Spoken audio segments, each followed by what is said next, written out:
Okay, let's dive in. Welcome to the deep dive. We all know that feeling, right? The holiday season arrives and it's this huge pressure point. It really is. It's like a collision between the dream of this calm, intentional, cozy time. And the reality, which is just stress and spending and this never-ending list of things you feel like you have to do. Exactly. And the sources we've collected for you this time are, we think, the antidote to that. We looked at everything from minimalist home design to psychology journals to, specific mental health strategies. So our mission today is to cut through all of that noise and pull out some really personalized, actionable things for you to try Yeah. to help you move away from that feeling of obligation, that hustle, and get back to some genuine peace. And the core insight, the thing we found across all these different materials was actually pretty simple. A calm holiday isn't achieved by trying harder or, adding more decorations. Right. It's not about doing more. It's about radical intentionality. It's about setting strategic limits. And we're going to start by laying the literal groundwork right in your living room. Okay, so let's start with the physical space. There's this really powerful idea in home wellness that if your external environment is chaotic, your internal state is almost certainly going to follow. Oh, for sure. And the key concept here is choosing, and this is a direct quote, calm, not clutter. And that is such a huge challenge during a season where we're basically invited to bring tons of temporary, brightly colored stuff into our homes.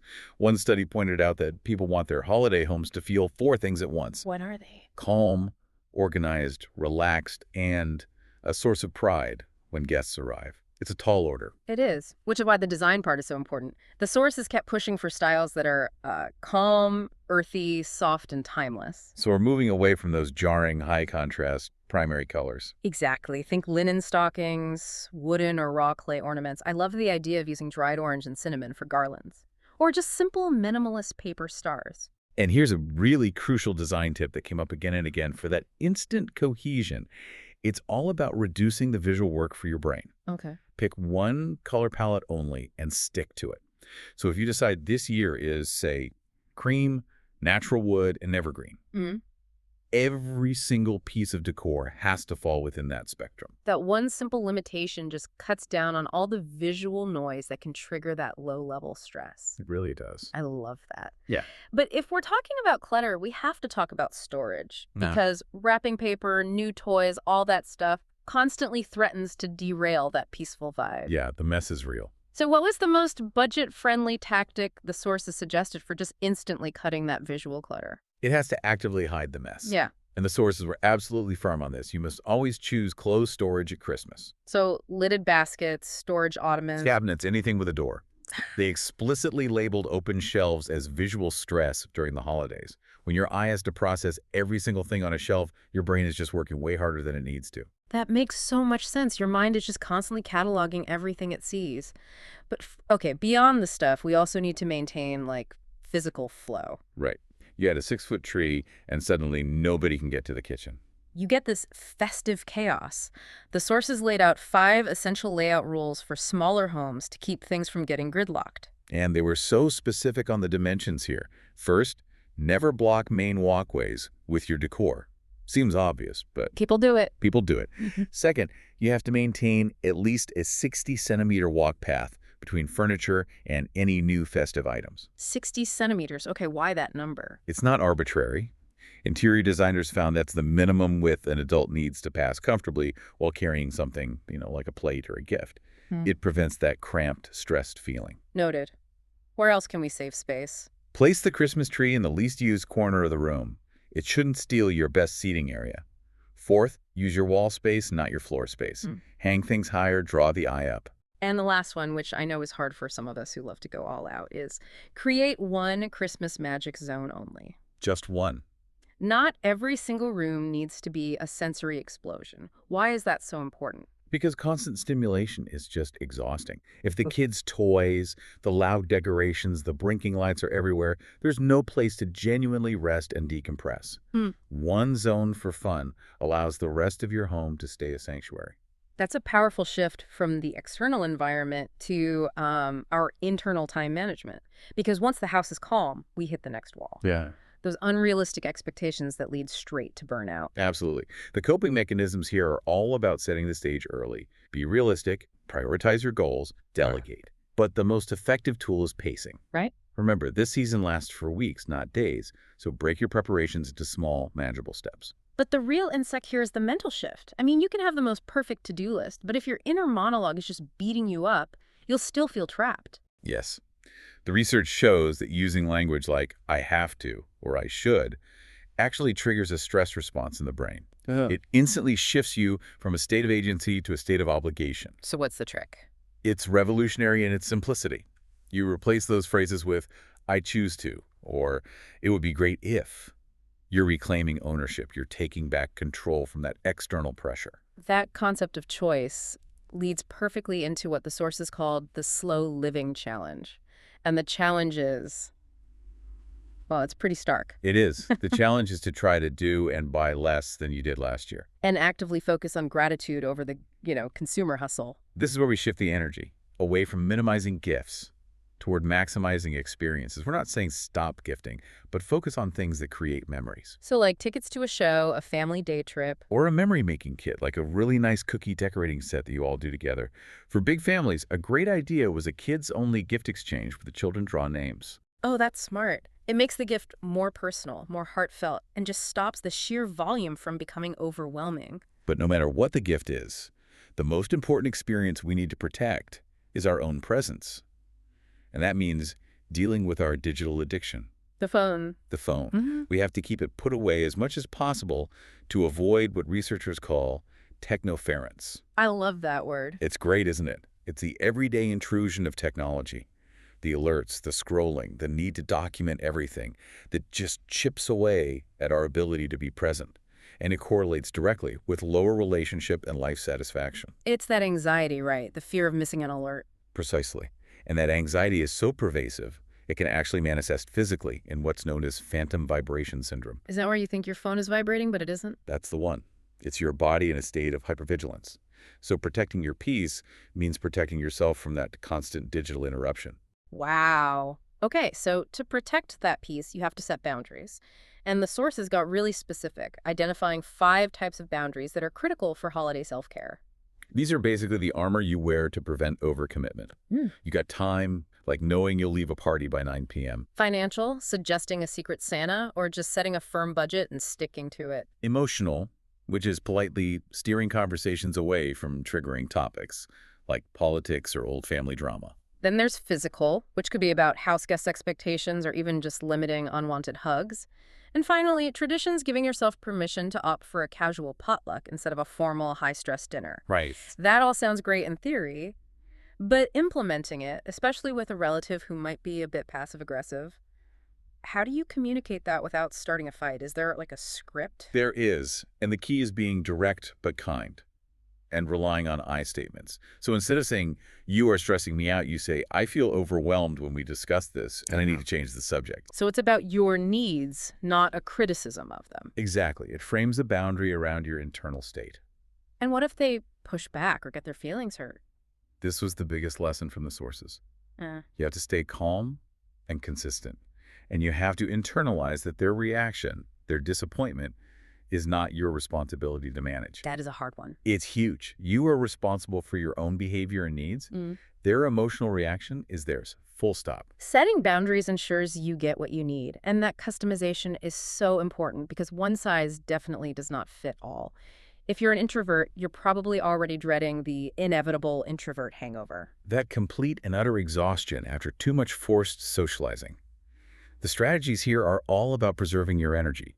You have to build in solitude. So simple things like waking up 30 minutes earlier just for complete quiet before the house wakes up. Or actively scheduling decompression time.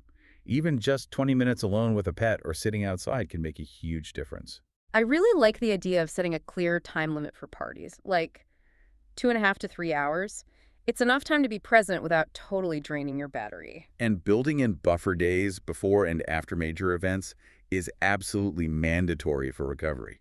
Think of them as necessary downtime. What about when you just can't face another event?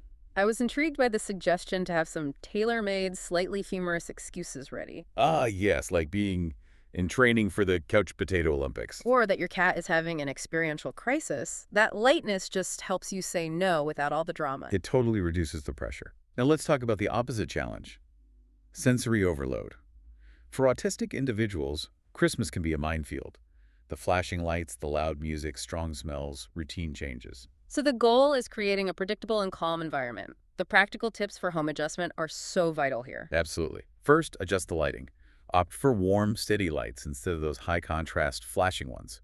Keep the volume down and create a designated quiet space, a refuge where ear defenders or headphones are welcome. And routine is key. Predictability is everything. Use a visual schedule to outline the day's events and introduce decorations gradually over a few days rather than all at once. And for gifts, surprises can be uncomfortable, so what are some good autism-friendly options? Things like weighted blankets, fidget tools, or practical items like soft clothing without tags are often a great choice. Socially, always offer choice, never force interaction, and always have a pre-agreed exit strategy ready for when things get overwhelming. Knowing you can leave provides a huge sense of security. Exactly. Finally, let's talk about those of us who might be navigating the holidays alone or grieving a loss. The sources were really validating here, acknowledging that spending Christmas alone can feel painful. But they also encourage reframing it. Reframing alone is having full control. Right. You're liberated from obligation. You have total control over your pace and your plans. And you can use that control to create new mini traditions for yourself. Maybe it's a single, very special meal you cook just for you, or a sunrise walk, or starting a gratitude journal focused only on your own growth. The advice was essentially to romanticize alone time. Yes, bake something just for the smell. Light fairy lights and candles. Wrap yourself in your softest blanket and just enjoy the quiet. The sources offered this really powerful justification for self-gifting. What was it? Self-gifting isn't selfish, it's self-respect. Create a Christmas stocking for yourself. Fill it with a new book, fancy coffee, whatever brings you a little joy. And how do we manage grief when the entire season is screaming at us to be joyful? You have to make space for the complexity of that feeling. The Yeah. 4 core steps are, first, acknowledge the loss. Talk about the person. Light a candle for them. Make a toast. Second, accept the mixed emotions. It's okay to feel sad and joyful and angry all at once. Third, listen to yourself. Be alone if you need to be. Seek company if that feels better. And finally, feel comfortable making changes to traditions. Sometimes a new ritual is less painful than trying to recreate an old one. So we've managed our environment, our time, our specific needs. Now let's talk about the physical and emotional fallout. The holiday blues are a real thing. Low energy, needing more sleep, social withdrawal. And we have to talk about emotional eating. Eating not for hunger, but for stress or boredom or loneliness. The best technique for identifying this is to keep a food journal using the 5 W's method. The 5 W's. Who you ate with, what you ate, when, where, and critically. Why did you eat? That why is the hardest part to be honest about, I think. It is. So you pair that with a simple 1 to 10 scale for hunger. If your hunger is a 5 or less, the urge to eat is almost certainly emotional, not physical. And to combat that, focus on mindful eating. Take at least 20 minutes for a meal. Practice actually putting down your utensils between bites to let your brain register that you're full. And don't let the fitness routines slide. Sticking to exercise is so crucial for stress relief. And fun fact, the sources noted that outdoor winter workouts actually burn more calories. Your body works harder to stay warm. It's a little bonus for braving the cold. I'll take it. So as the holidays wind down and the quiet finally sets in, this is the perfect time to shift focus toward the new year. Yes, use that quiet period to check off those big adulting goals you keep putting off. Schedule a physical, do a financial health check, get your legal affairs in order. And when you start to set those New Year's goals, avoid the classic mistake of making them vague. You have to use the SMART framework so they actually stick. Right. Specific, measurable, attainable, realistic, and time-bound. So a bad goal is, I want to save more money. It's totally unmeasurable and vague. Yes. A smart goal is, I will move $100 from my checking to my high-yield savings account every Friday morning before 9 a.m. for the first quarter of the year. That is so much more powerful. It's easy to track. You know exactly when you've succeeded. Write those goals down. Develop that concrete Friday morning level plan.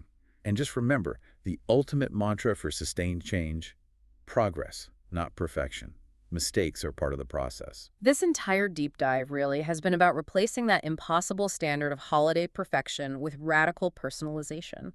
Whether you're setting firm boundaries or decorating mindfully or seeking quiet solitude, the focus is on what makes you feel safe, calm, and truly present. And as you move into this reflective period, remember this one principle. One of those powerful things you can do, especially when you're alone or feeling pressure, is to reflect, don't ruminate. Reflect, don't ruminate. What's the difference? Ruminating is obsessing over what went wrong or what's missing. Reflecting is actively journaling about your highlights, your growth, your future goals. It shifts your focus from what's missing to what's possible. It's a truly restorative practice. So your challenge isn't just to set a boundary with a relative, it's to define for yourself what your own version of enough looks like this season. Because less truly is more.